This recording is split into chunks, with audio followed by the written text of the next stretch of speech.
People have asked me, with all that coaching experience, what do you think separates the good from the great? And that's how I'm going to start off. I'm going to tell you what are the top 3 things that separate the good from the great. Now first, I'm going to warn you, if you're taking notes, get ready to take notes, tablet, type out, whatever it's going to be, because this is how this goes down. As I was practicing my speech in the shower this morning, I realized I have about 3 hours to give you in 30 minutes. I've already had 3 Red Bulls, and this is how fast I talk. There are no slides, there are no handouts. You ready? All right, get ready to write. The top 3 things that separate the good from the great. Number 1 is mindset. Yes, of course it is mindset.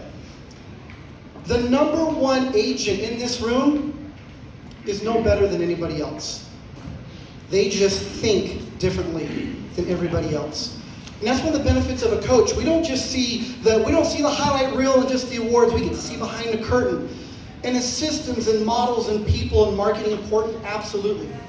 But what separates the production in this room is mindset. So let's talk about mindset. Now, we know in real estate, unfortunately, some people are not going to make it in real estate. Agreed? Agreed. You want to know who doesn't make it in real estate? Real estate agents! Real estate agents don't make it in real estate! Business owners do. Ooh, write that down. Now, yes, you are in real estate. Yes, you are in sales. But if you think like a real estate agent in sales and a business owner as well, you don't just survive through these markets, you thrive through them. Now, I could talk about mindset all day. I teach courses on it. I coach to it. I've been published on it. But I just want to leave this with you here today. Every single one of you are a business owner. You have to think of this not as a hobby, as a business. And business owners track their numbers. Please write that down. Business owners track their numbers, and numbers are the language of business. You know, the head of Amazon doesn't just look over the warehouse and go, oh, we're busy, must be making money. They know the cost of goods coming in, cost of goods going out. They know the price per employee, per square foot. Do you know your numbers? And if you don't know your numbers, no harm, no foul, you're not a business owner yet. So, business owners track their numbers, and the numbers are the language of business. What does that mean? If I go to the doctor and say, hey, my elbow hurts, they say, okay, let's prep you for surgery. No, they're going to ask questions. They're going to find out what symptoms you have. Now, they're going to find out what symptoms they are. So, the symptoms of your business are the conversion ratios. How many contacts to appointments? How many appointments to assigned buyer's rep? How many buyer's rep to an agreement? How many of those close? How much did you make? Those are all conversion ratios, and those conversion ratios are symptoms of your business. You may be great on the phone, but you're not good at the table. That's what you have to work on. So if you make changes to your business during these changing times, or someone tells you how to double your business and they don't know your symptoms, that's malpractice. Changing your business without knowing the symptoms, that's malpractice. So you have to track those numbers. If I was to give you an affirmation, it would be this: I am committed to tracking my numbers because I am a successful business owner. One of the top things you can say in an affirmation is I am. And it's not, I'm going to be wealthy. It is, you are a business owner. What kind of successful business owner? I am committed to tracking my numbers because I am a successful business owner. So that's mindset number 1, is becoming a business owner. And you may say, I am a business owner. Then you have to start thinking like a franchise and expanding. Number two is habits. We're all walking, talking creatures of habit. Would you agree? Would you agree? Yeah. Okay, it looks like I need to give you a visual. So let's imagine here's this old cobblestone road, and a man is standing here, and there's someone riding this big Belgium Clydesdale draft horse running down the road, and he's going down the road, and the guy standing there goes, hey, where are you going in such a hurry? And the guy on the horse says, I don't know, ask the horse. Thank you for laughing at that. And what is it? Your habits are the horse. They're the one, you're just riding those habits, it's taking you. So number 1, when it comes to habits, I want you to write down stop and adopt. If your business is here, you have habits that has gotten your business here. You also have habits holding you back from going to here. Would you agree? Stop and adopt. You have to ask yourself, when it comes to my business, what habits do I need to stop? And what habits do I need to start or adopt? And what I love about that, you can apply that to all the different areas of your life. because I believe in coaching to the whole person. You can use stop and adopt to your health. What are the habits I need to stop? What do I need to adopt? If you want to grow your organization, what habits do I need to stop and adopt? I want to improve my relationships. What do I need to stop and adopt? You can apply those to all the different areas.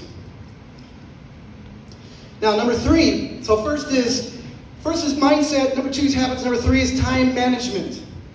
And when I poll people, I say, which one of these 3 do you want to talk about the most? And they always pick that third one. Now, if you wrote down time management or typed it out, I'm sorry, I just use that phrase because that's the one that everybody knows. There's no such thing as time management.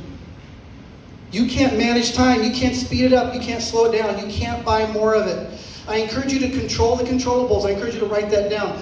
People I coach, they get tired of me saying that all the time. Control the controllables.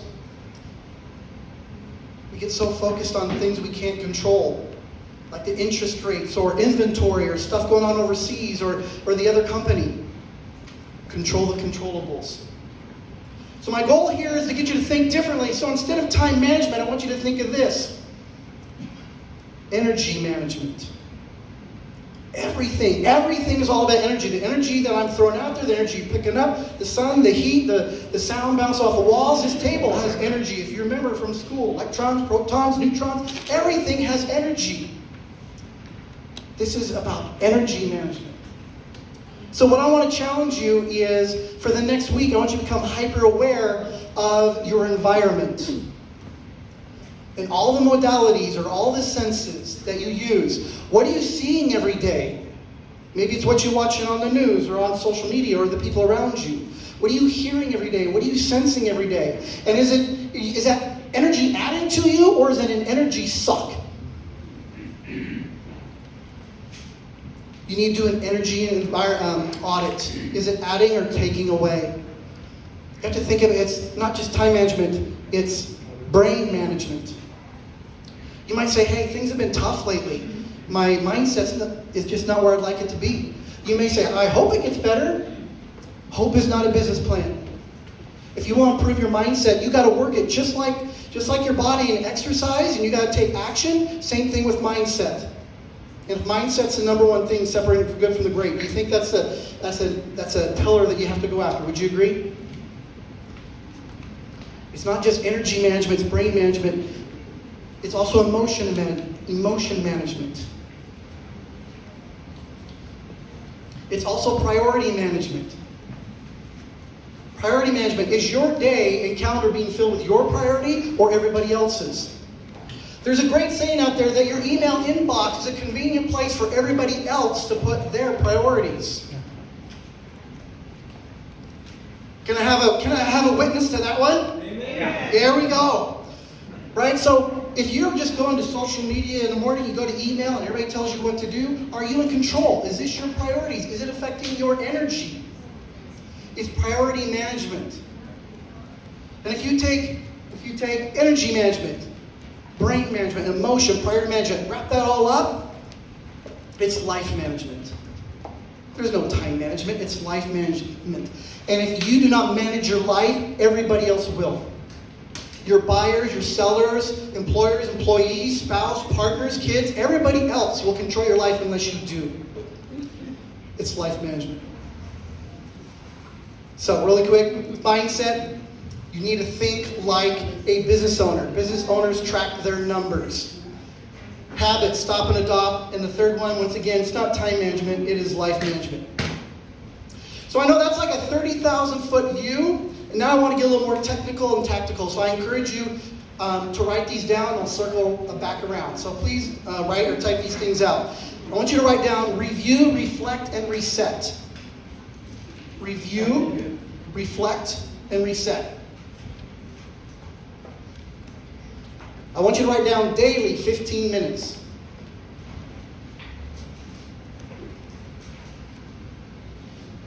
Weekly 1 hour.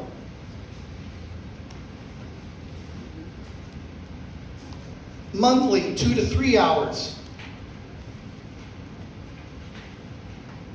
And yearly 2 to 3 days. Once again, review, reflect, and reset. Let's talk about what that means. Now, number one, we talked about you have to track your numbers. If you don't track your numbers, the rest of this will do no good. A number of the things I saw that they're going to talk about later today, once again, you got to track your numbers to know what you got to get better at. Where are you good? I double down on it, or what do we got to change? Is there any licensed pilots in the room? Any licensed pilots? There we go. Got one there. Okay, perfect. So all pilots, if you're a commercial pilot, military pilot, private pilot, no matter what, you have to do a pre-flight routine. It is mandatory. It is a non-negotiable. So every day, you need to do a 15-minute pre-flight routine. So where you wrote down daily 15 minutes, write down pre-flight routine. And the pilots do that to ensure everything is put in place to get to where they want to go. When you do your pre-flight routine, it's to ensure that you're going to get to where you want to go. So what does that look like? Number one, you're going to look at your business plan. You figure out the time. First thing in the morning, you're going to look at your business plan. You might think, every single day? Yeah, because most agents, they do a business plan once a year in December, put it on a shelf or in a drawer and never see it again. Would you agree? So you need to review it every single day, because where the attention goes, the energy flows. And we talked about this being energy management. So you need to you got to look at your business plan. If you have a life plan, you got to look at your life plan, as in relationships, finances, spirituality, any other categories in your life plan. Look at your schedule yesterday. Were my priorities accomplished? Yes or no? What do I need to move into today? What are my priorities today? Here's a big one. What should I say no to? Right? You're looking at your calendar from today. You say, are my priorities in place? What could I delegate? And what should I say no to? Warren Buffett said, I have 100 deals that pass my desk every single day. I'm not successful just because of the ones I said yes to. I'm successful because all the ones I've said no to. Look at your calendar. What should you have said no to yesterday? What should you say no to today? And what are your priorities? Are your priorities in place? And priorities change. Your priority today may be lead generation. Tomorrow it may be lead generation. Guess what the next day may be? Lead generation. It may be lead follow-up. The next day maybe I got to get my kids from soccer class. I got to take my mom to the doctor. That's your priority. Are you filling in your priorities? Are you just responding to emails and doing everybody else's priority? We talk about energy management. The energy, I can feel it. I can feel the energy. You guys going, you talking to me? I'm feeling some of that. Now here's another one. I'm going to give you a little mindset hack. I'm sure it's nobody in this room. Anybody in your phone, on your schedule, you got lead generation blocked in your schedule or your calendar somewhere. Anybody? You got lead gen blocked out? Does anybody ever grab their phone and they go, oh God.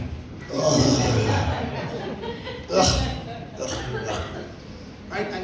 I'm sure it's nobody here. Some people respond that way.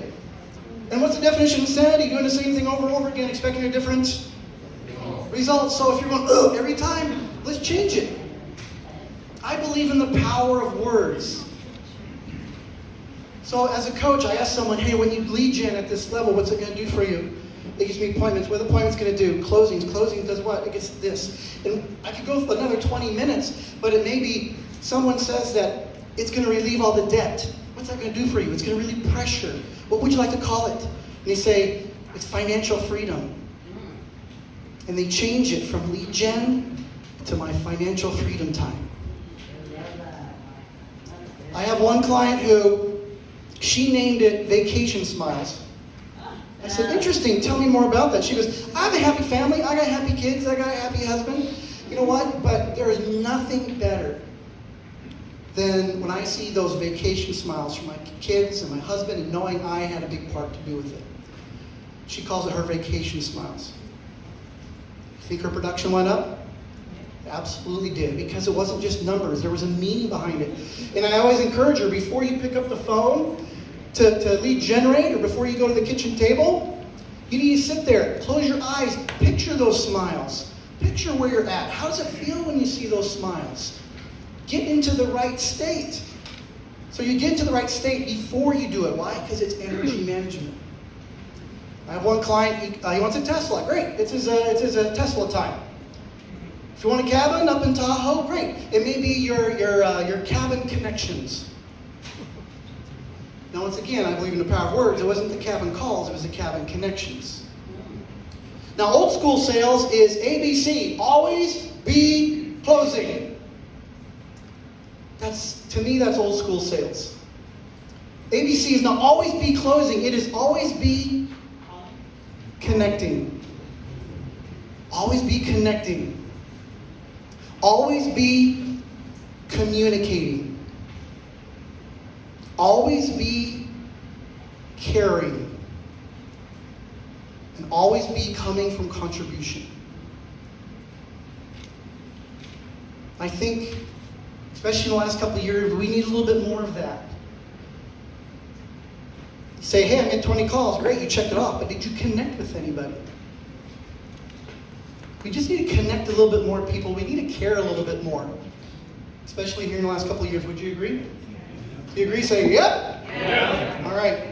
So I want you to think of that when it comes to that 15-minute pre-flight routine. You got to make sure everything's put in place to make sure you get to where you want to go. The next is 1 hour a week. It may be 1 hour Sunday morning for everybody gets up. It's up to you. So you're going to do a weekly review. Number one, you're going to look at last week. It's going to be, did I accomplish my priorities? If not, what distractions got in the way? What should I have said no to? What am I grateful for? Because gratitude is one of the highest forms of energy, and we said that this was energy management, yes? What am I grateful for? Then you look at for this week, what are my personal priorities? What are my professional priorities? Who are the top contacts I should make? And yes, I purposely said personal priorities was first. So you got to review that for the whole week. Once again, if you have a life plan, look at your life plan. Look at your values. Did I live up to my values last week? Because psychiatrists say one of the greatest forms of internal trauma or is stress is when your external actions do not align with your internal values. Did you live in alignment with your values last week? What are your priorities? You need to just look at that for over the whole week. Monthly, you need to take 2 to 3 hours every single month. This is a business meeting. If it's you and your spouse or partners, great, sit down and get together. This is a business meeting. Husband, mother, daughter, great. If it's just you and your cat, great. Have a meeting with just you and your cat for 2 to 3 hours every month. Number one, looking over your life plan. 2, your business plan. Your growth plan. Now, a growth plan is not a business plan. A business plan is about building your business. A growth is about growing you. If you want your business to grow, your finances to grow, your relationships to grow, you have to grow first. What are you doing to invest in yourself? Maybe it's what books are you going to read? What kind of podcasts are you going to listen to? Is it a coach, a course, a class, CE credits? What are you going to do to help build, your growth? You're looking at your revenue model, your KPIs, which is known as your key performance indicators. Your volume, your units, your appointments. What are those conversion ratios? And then the biggest thing that I think separates the good from the great, thinking like a business owner, is are you creating and reviewing a profit and loss every single month? It's not just once a year around tax time, it is every single month. I personally believe it is easy to make money in real estate. I believe it's harder to profit in real estate. There's lots of people, a lot of awards, but they're struggling at home, they're struggling financially. You got to know it's not just about what's coming in. It's about netting. You can make $500,000. You can spend $480,000 doing it. So what? When you're doing a monthly profit and loss, you're able to adjust quickly. Now, if you haven't creating one, that's okay. No judgment, no harm, no foul. But you need to say, today's the day. Matthew talked about taking action. You said, you know what? I'm going to start being a business owner. I'm going to start tracking my numbers because that's what business owners do. Because when we look at the fallout rate, I can guarantee the ones who are not tracking the numbers fall out a lot higher than the ones that do. Make sense? So just ensure me. Think like a business owner. Track those numbers. Start doing a P&L. If you don't know where to start, that's okay. You just start doing some research. Do I need a bookkeeper? Do I go online? Do I just do an Excel spreadsheet? Keep it simple if you have that kind of a budget. right? And so quarterly, I'd encourage quarterly if you have a team, but let's go straight to a year. You need to take 2 or 3 days every single year. You know, if you do a retreat, I like to get away, I like to hike, I go hiking for 2 or 3 days. And with no technology, my wife is not a big fan of that, but you know, it happens. I take a book and a journal my numbers, get away from social media and marketing, and start looking at, has anything changed? Has my purpose, my passion, my priorities changed? And if they have, I need to change the plan. And if, you know, maybe you say, I'm just going to avoid media, I'm just going to get on the porch and have a cup of tea and work on my numbers. And you need to do that for you. And don't do it in December. Things are too busy then. You need to be doing like a September, October. Keep looking over your numbers. So just a quick review is what separates the good from the great. Number one, it's absolutely mindset. And I encourage you to start thinking like a business owner and track your numbers, because numbers are the language of business. It's all about habits. You need to stop and adopt. If I came up here and said, everybody needs to do these 5 things and do these 3 things in the morning because that's what I do, but we're all different. You need to see what works for you in your situation. And number 3, it's life management. Are you managing your life? And then you got to look at all your numbers on a daily basis, weekly basis, monthly basis, and a yearly basis to track those numbers to see what we need to review, to reflect on, and we might possibly need to reset on. Because tracking those numbers, that's going to be the way that you're going to live a life by choice, not a life by chance. That's what I got today. You bet.